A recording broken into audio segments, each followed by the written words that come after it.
संपूर्ण महाराष्ट्राचे लक्ष लागून राहिलेल्या बहुचर्चित पवनराजे निंबाळकर दुहेरी हत्याकांडाच्या निकालाबाबत एक अत्यंत मोठी आणि महत्त्वाची बातमी समोर येत आहे।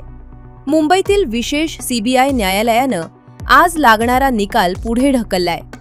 अंतिम निकालपत्र तयार करण्यासाठी आणखी काही दिवसांची आवश्यकता आहे असे स्पष्ट करत न्यायालयानं आता या खटल्याच्या निकालासाठी 20 जून 2026 ही नवीन तारीख जाहीर केली आहे। आज या खटल्याचा अंतिम फैसला होणार असल्यानं मुख्य आरोपी आणि माजी गृहमंत्री पद्मसिंह पाटील हे स्वतः व्हीलचेअरवर तसेच रुग्णवाहिकेतून मुंबई सत्र न्यायालयात हजर झाले होते।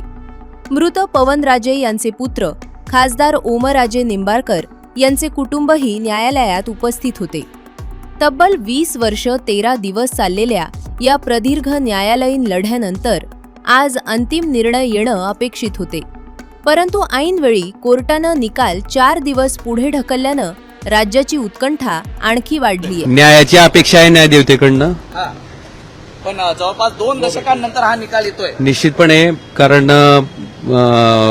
20 वर्षानंतर 20 वर्ष आणि 13 दिवस तब्बल हा न्यायालयीन प्रक्रिया चालू होती आणि आज कोर्टानं या खटल्याच्या बाबतीतली निकालाची अंतिम तारीख आज दिलेली आहे। सगळ्या कुटुंबाला न्यायाची अपेक्षा आहे। सीबीआयकडनं प्रामुख्याने या ठिकाणी अटक करण्यात आलेले आरोपी होते, त्यांना 2009 पासूनच वैद्यकीय जामिनांवरती बाहेर ठेवलेलं होतं। याकडे आपण कसं पाहता? मला वाटतं आता कोर्टाचा निकाल आहे, वेळ मला अपेक्षा आहे